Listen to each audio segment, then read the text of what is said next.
नमस्कार दोस्तों, VK knowledge electrical में आप सभी का स्वागत है।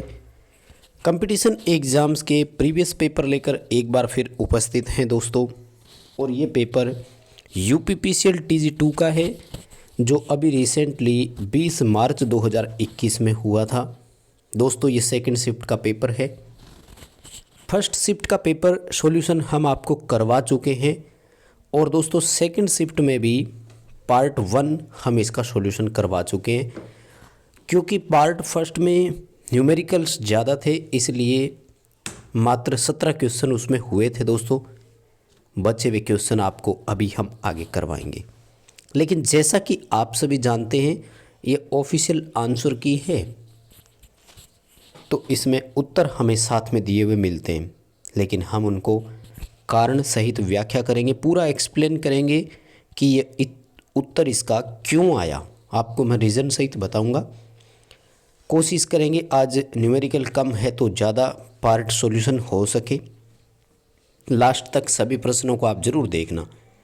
एक्सप्लेन करने का तरीका पसंद आ जाए तो प्लीज़ इस वीडियो को लाइक कर दीजिए और कमेंट करके मुझे ज़रूर बता दीजिए ताकि बचे हुए क्वेश्चन आपको हम जल्दी ही सोल्व करवाएं। दोस्तों वीडियो को लाइक किया करें, कमेंट किया करें, हमें मोटिवेशन मिलता है तो हम आपको और जल्दी आगे का पोर्शन जो है वो सॉल्यूशन करवाने का प्रयास करते हैं। अभी तक चैनल सब्सक्राइब नहीं किया हुआ तो ज़रूर कर लीजिए। जैसे ही अगला पार्ट अपलोड होगा आपको उसका नोटिफिकेशन मिल जाएगा। दोस्तों इस वीडियो के डिस्क्रिप्शन में आपको एक लिंक दिया हुआ है। हमारा एंड्रॉयड ऐप डाउनलोड ज़रूर करें। ऐप में कंप्लीट कोर्स आपके लिए अवेलेबल है। आप किसी भी एग्ज़ाम की तैयारी कर रहे हैं। आइए ज़रा शुरू करते हैं। 17 क्वेश्चन उसमें हो गए थे पार्ट 1 में, लेकिन एक बार फिर 17वां रिपीट करवा देता हूँ। देखिए वो कह रहा है कि डीसी मशीन की शब्दावली के संदर्भ में सही अथवा गलत कथन बताइए। बैक पिच हमेशा सम होती है, फ्रंट पिच हमेशा विषम होती है। तो दोस्तों फर्स्ट ऑप्शन जो इसका है या फर्स्ट स्टेटमेंट जो है वो गलत है। कैसे? डीसी मशीन में बैक पिच हो या फ्रंट पिच हो दोनों का मान हमेशा विषम होता है। ठीक है, इसलिए स्टेटमेंट 1 गलत और दूसरा जो है वो सही है। हमें इसमें डी उत्तर के साथ जाना होगा। चलिए दोस्तों अगला सवाल आपकी स्क्रीन पर दिए गए डाटा से। अब देखो यहाँ पर कि कई सारी चीज़ें ध्यान रखनी है आपको। सवाल पूछ रहे हैं कॉइल पिच की गणना करो। वास्तव में डीसी मशीन में जब कॉइल पिच की गणना करनी हो तो आपको 3-4 चीज़ें देखनी होगी। 3 चीज़ें कौन कौन सी? सबसे पहला वाइंडिंग लेप है या वेव, तो इसमें देखो तरंग कुंडली लिखा हुआ है, वेव वाइंडिंग है। फिर आपको देखना है वाइंडिंग सिंप्लेक्स, ड्यूप्लेक्स, मल्टीप्लेक्स में कौन सा है, तो सिंप्लेक्स है। फिर आपको देखना है प्रोग्रेसिव है कि रिट्रोग्रेसिव है, क्योंकि यहाँ पर कॉइल पिच ज्ञात करने के लिए फॉर्मूला होता है Z ±2/P। एक्चुअल में +-2 नहीं होता, +-2 इंटू प्लेक्स होता है।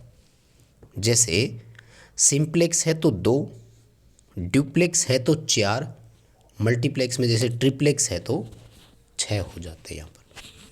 यानी यहाँ पर आपको जैसे अब इसकी मैं बात करूँ और प्लस और माइनस में निशान क्या आएगा वो डिपेंड करेगा प्रोग्रेसिव है कि रिट्रोग्रेसिव है। अगर प्रोग्रेसिव है तो प्लस, रिट्रोग्रेसिव है तो माइनस। अब जैसे मैं इसका एग्जांपल दे देता हूँ, फिर आपको यहाँ 3-4 चीज़ें बताऊँगा। देखो यहाँ पर 11 स्लॉट है, प्रत्येक स्लॉट में 2 साइड है, तो चालक कितने हो गए? 22। सिंप्लेक्स है इसलिए 2 चालक और आ जाएंगे। प्रोग्रेसिव है इसलिए प्लस हो जाएंगे। फिर इसमें 2 का भाग देना है। ठीक है, क्योंकि यहाँ पर क्या किया है एक्चुअल में पोल इन्होंने बताया नहीं है। सिंप्लेक्स में क्या है कि 2 पाथ होते हैं, समांतर रास्तों से भाग देना होता है एक्चुअल में। ठीक है, तो यहाँ पर 24/2 करोगे, उत्तर आ जाएगा 12। अब और सुनो ध्यान से, अगर यही सारी चीज़ होती लेकिन रिट्रोग्रेसिव होता तो 22 - 2/2 आता, यानी 20/2 करते 10 आता। मान लीजिए प्रोग्रेसिव में ड्यूप्लेक्स होता तो फिर 22 + 4/2 करते यानी 26/2, उत्तर आता 13। अगर ड्यूप्लेक्स रिट्रोग्रेसिव है तो 22-4 करते यानी 18/2 करते, उत्तर आता 9। ठीक है, बताना कमेंट करके आपको ये क्वेश्चन कैसा लगा। चलिए अगला सवाल आपकी स्क्रीन पर। तो ये तो मैंने पार्ट 1 में करवा दिया था 19वां क्वेश्चन, तो क्योंकि इसका वो जब बेस KVA का आया था ना इम्पीडेंस कैलकुलेशन सर्किट ब्रेकर के लिए, तो वो सेम वही क्वेश्चन था। PU सिस्टम बोलते हैं इसको, इंग्लिश में बोलते हैं पर यूनिट सिस्टम। उसमें पर यूनिट की डेफिनेशन क्या है ये पूछा है। तो पर यूनिट की जो डेफिनेशन होती है वो ये होती है कि उस यूनिट में इकाई बोल सकते हो, जो हमारी क्वांटिटी है उसकी एक्चुअल वैल्यू कितनी है और उस क्वांटिटी की बेस वैल्यू कितनी है। हर एक चीज़ का आधार वैल्यू रखा जाता है हमेशा, मतलब बेस वैल्यू बोल सकते हो, आधार मान बोल सकते हो। उन दोनों का जो रेशियो निकलता है उस अनुपात को यहाँ पर क्या बोलते हैं, पर यूनिट। ये अच्छा क्वेश्चन है, पहली बार पेपर में आया है। आप राजस्थान टेक्निकल हेल्पर का अगर टारगेट रख रहे हैं तो इस तरह के प्रश्नों को जरूर हल करें। अगला जो प्रश्न आपकी स्क्रीन पर है वो कह रहे हैं आपसे कि सिमेट्रिकल, सममित का मतलब सिमेट्रिकल होता है, 3 फेज AC में लाइन धारा फेज धारा को पीछे करती है। अच्छा एक बात बताता हूँ मैं, ध्यान रखना, ये तो बहुत सिंपल क्वेश्चन दे दिया इसने। लाइन वोल्टेज फेज वोल्टेज और लाइन करंट फेज करंट में 30 डिग्री का अंतर होता है, पहली बात तो ये ध्यान रखो। अब यहाँ पर तो 2 ऑप्शन तो थे ही नहीं, पीछे करती है कितने डिग्री ये पूछा। अगर 30 डिग्री आगे करती है 30 डिग्री पीछे करती है ना, तब थोड़ा सा कन्फ्यूजन रह जाता है, और कोई दिक्कत नहीं है। तो यहाँ पर लाइन धारा फेज धारा को 30 डिग्री पीछे करती है, यानी IL जो है वो IP से 30 डिग्री लीड करता है, बात एक ही है। तो यहाँ पर वोल्टेज का भी रहता है और मैंने डिटेल से आपको करवाया हुआ है। ऐप में जिन बच्चों ने कोर्स ले रखा है वो तो देख जाएंगे, मैंने पूरा कंप्लीट इसमें नोट करवाया हुआ है। आगे देखिए, DC वोल्ट मीटर की सेंसिटिविटी ज्ञात करें जब उसका मान 200 माइक्रो एम्पीयर मीटर हो, 200 माइक्रो एम्पीयर करंट फ्लो हो रही है। देखो कैसे ज्ञात करेंगे। प्रति वोल्ट यानी 1 वोल्ट तो हमें दिया ही है, हमें चाहिए रेजिस्टेंस। R ज्ञात करना है, V/I कर दो। I देखो स्पष्ट दिया हुआ है 200 माइक्रो एम्पीयर, यानी 1/200 करो। 1/200 करेंगे, कैलकुलेशन करके आप मिलान करना, क्वेश्चन का आंसर अपना आएगा C, 5 किलो ओम प्रति वोल्ट। मिलान जरूर करना, कमेंट करके मुझे ज़रूर बताना आपका भी इतना ही उत्तर आ रहा है क्या। अगला सवाल, जब एक मोटर के रूप में हम चलाते हैं तो उसकी डायरेक्शन ऑफ रोटेशन ज्ञात करने के लिए नियम कौन सा है। मोटर की घूमने की दिशा फ्लेमिंग के लेफ्ट हैंड रूल से ज्ञात होती है, बायां हाथ नियम लगाते हैं ना। और अगर जनरेटर है तो उसमें भी जो हम फ्लेमिंग का राइट हैंड रूल कर देते, बी उत्तर आ जाता।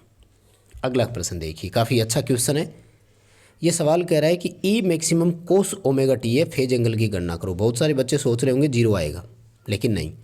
देखो यहाँ पर कोस दिया है ना, तो कोस और साइन एक दूसरे के अपोजिट होते हैं। अगर यहाँ पर साइन होता ना तब कितना है 0, तो ध्यान रखना साइन 0 और कोस 90 इक्वल होते हैं। ये ऑप्शन आएगा। कोस देते ही इसका मतलब यहाँ पर 90 डिग्री हो गया, ध्यान रखना, साइन 0 और कोस 90। अगला जो हमारा प्रश्न है वो कह रहा है स्टीम पावर प्लांट में एक हीट रेगुलेटर है जिसमें हीट को ट्रांसफ़र करते हैं जिससे इसका टेम्परेचर को बढ़ाया जा सके। तो सुपर हीटर आएगा। यहाँ सुपर हीटर में भाप आती है और उसको हम क्या करते हैं, सेचुरेट कर देते हैं। सेचुरेट का मतलब होता है भाप से नमी दूर करना। एक जब टरबाइन पर आती है तो कहते हैं कि जंग नहीं लगता, सेचुरेटेड स्टीम बोलते हैं। हाई टेम्परेचर और हाई प्रेशर वाली ये स्टीम होती है। सेचुरेटेड स्टीम मतलब इसमें नमी नहीं होती है बिल्कुल भी। अगला प्रश्न है, पदार्थ की आपेक्षिक चुंबकशीलता इकाई से थोड़ी सी अधिक है। देखो भाई, इकाई से थोड़ी अधिक जो है वो है पैरामैग्नेटिक, ठीक है। जो डायामैग्नेट है उनकी इकाई से थोड़ी सी कम होती है, और जो फेरोमैग्नेट है इनकी इकाई से बहुत अधिक होती है। खैर ये क्वेश्चन तो आप सबके लिए आसान सा, ये मुझे नहीं लगता इसमें आपको कोई इश्यू बनेगा क्या। और आगे प्रश्न देखो, ओवरहेड लाइंस जो होती है ट्रांसमिशन, उसमें बंडल्ड कंडक्टर का उपयोग हम क्यों करते हैं। कहते हैं कि चालकों का बंडल के रूप में जब यूज करते हैं तो इंडक्टेंस में कमी आती है, कैपेसिटेंस में वृद्धि होती है और सर्ज इम्पीडेंस में कमी आती है। यानी इम्पीडेंस कम हो जाएगा, ओवरऑल इंडक्टेंस भी कम होगा, कैपेसिटेंस में वृद्धि होगी। ये उत्तर रहेगा। काफ़ी अच्छा क्वेश्चन है।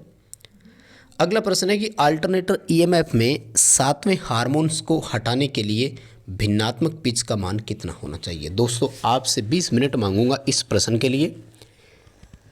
रिक्वेस्ट करूंगा कि मेरे इस चैनल की प्लेलिस्ट में जाइए, अल्टरनेटर का टॉपिक देखिए और उसमें हार्मोनिक्स का मैंने एक टॉपिक करवाया था। लगभग 20 से 25 मिनट का टॉपिक है। विश्वास दिलाता हूं कि आपको ज़िंदगी भर हार्मोन के प्रश्नों में कभी कोई कन्फ्यूजन नहीं रहेगा। ये चीज़ें आप वहीं समझ पाएंगे, यहाँ इतना समझ नहीं आएगा। फिर भी मैं बता देता हूँ कैसे ज्ञात करना होता है।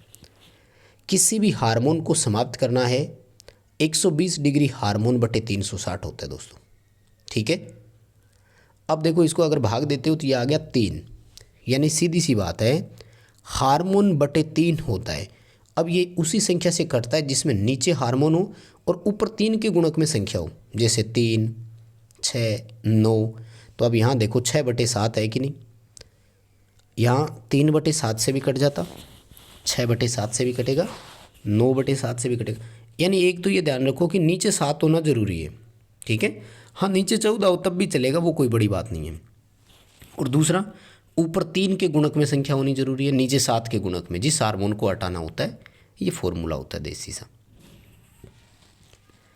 अगला प्रश्न है रिलक्टेंस का रेसिप्रोकल यानी व्युत्पन्न क्या कहलाता है। रिलक्टेंस को हिंदी में प्रतिष्ठम्भ बोलते हैं, चुंबकीय प्रतिरोध कह सकते हैं इसको, और इसका विपरीत जो है वो परमियंस होती है। रिलक्टेंस एम्पीयर टर्न प्रति वेबर में होता है और परमियंस वेबर प्रति एम्पीयर टर्न में होता है। अगला प्रश्न ये काफ़ी अच्छा है। ये कह रहा है कि हिस्टैरिसीस हानि का जो फॉर्मूला होता है ना, Bm की power 1.6 into F into V मान लीजिए शॉर्ट में। तो ये फॉर्मूला कहाँ से आया था, हिस्टैरिसीस नियतांक इंटू। तो दोस्तों इस फॉर्मूले को बोलते हैं स्टेनमेंटज फार्मूला। ये मैंने कई बार शायद पहले भी करवाया था, क्योंकि इसी प्रश्न को देखने के बाद मुझे ये सवाल सामने आया था, इसलिए मैंने दिया भी था कहीं क्वेश्चन में। अच्छा क्वेश्चन, ध्यान रखना। मतलब स्टेनमेंटज ने ये फॉर्मूला दिया था, हिस्टैरिसीस हानि ज्ञात करने का जो फॉर्मूला होता है ना वो। अगला प्रश्न देखिए, 20 पोल है, डेल्टा कनेक्टेड सिंक्रोनस मोटर है, 9 लोड पर प्रचालित है और 0.5 डिग्री मैकेनिकल रिटार्डेशन होती है। तो इसका इलेक्ट्रिकल में डिस्प्लेसमेंट ज्ञात करो। देखो भाई सबसे पहले तो टोटल डिग्री ज्ञात करो। इलेक्ट्रिकल में टोटल डिग्री ज्ञात करने का फॉर्मूला होता है 180 इंटू पोल। तो 180 इंटू पोल हो जाएगा 20 और इसमें भाग दे दो मैकेनिकल डिग्री 360 का, ठीक है। तो यहाँ आपका उत्तर कितना आ रहा है 10 डिग्री। 10 डिग्री का मतलब क्या है, 10 डिग्री का मतलब है कि 1 डिग्री मैकेनिकल है तो 10 डिग्री इलेक्ट्रिकल। अब मैकेनिकल कितना है 0.5, तो 0.5 इंटू 10 करो, उत्तर आएगा 5 डिग्री। ये क्वेश्चन मैंने बहुत बार पहले आपको करवाया है, उम्मीद है आप अच्छे से समझ गए होंगे इस प्रश्न को। आइए अगले सवाल की तरफ चलते हैं।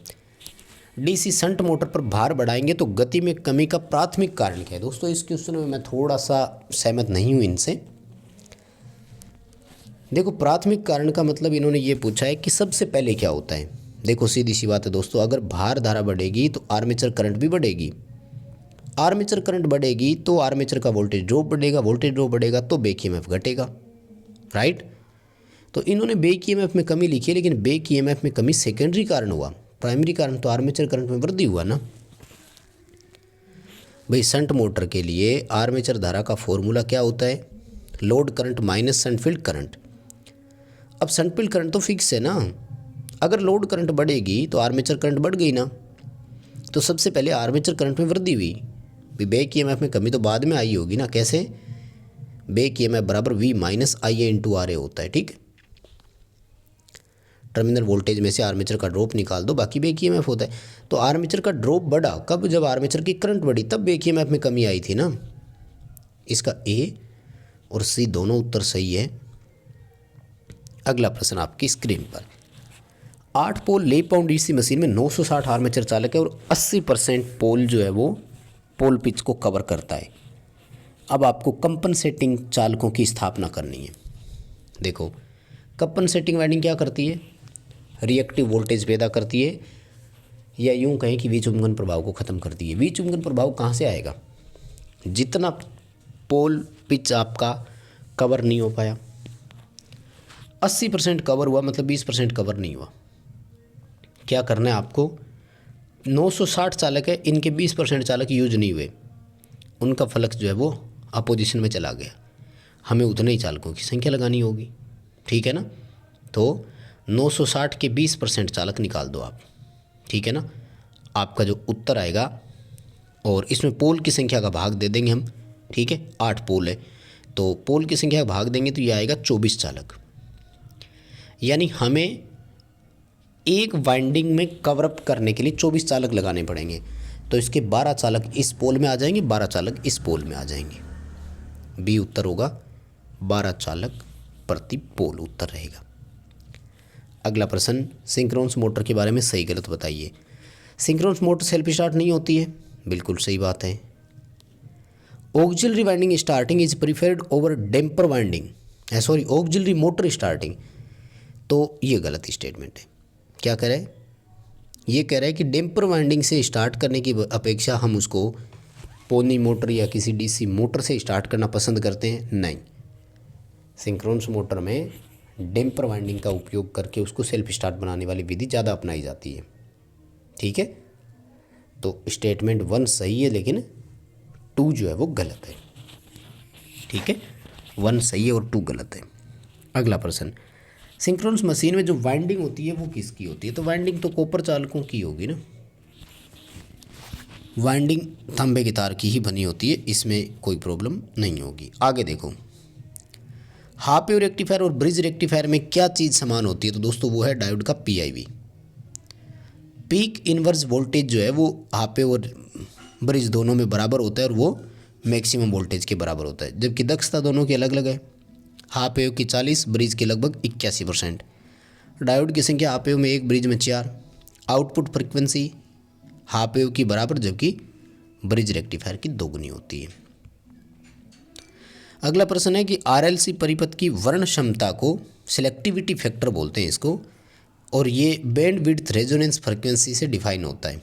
परिभाषित करने की परिभाषा होती है। बैंड विड्थ की रेजोनेंस फ्रिक्वेंसी का मतलब होता है एफ जिस पर रेजोनेंट हुआ सर्किट, F2 माइनस F1, ये फॉर्मूला रहता है। तो इसको बैंड विड्थ फ्रिक्वेंसी बोलते हैं, सेलेक्टिविटी फैक्टर के नाम से इसको जाना जाता है। कभी फिर आपको इसका टॉपिक करवाऊंगा मैं। अगला प्रश्न है कि आर्मेचर वाइंडिंग किस मशीन में आर्मेचर स्टेटर पर और फील्ड कॉइल रोटर पर होती है? तो ये हमारा अल्टरनेटर होता है। स्टेटर पर वाइंडिंग और रोटर पर फील्ड इसमें होता है। डी उत्तर सही हो जाएगा। तो चलिए दोस्तों, ठीक है, आज के लिए बस इतने ही क्वेश्चन करेंगे, बाकी और बचे हुए आपको नेक्स्ट पार्ट में करवाएंगे। वीडियो लाइक करना, चैनल सब्सक्राइब करना, डिस्क्रिप्शन में लिंक है, ऐप डाउनलोड जरूर करना, कमेंट करके ज़रूर बताना आपको कैसा लगा, ताकि नेक्स्ट पार्ट इसका जल्द ही आपको प्रोवाइड करवा दिया जाए।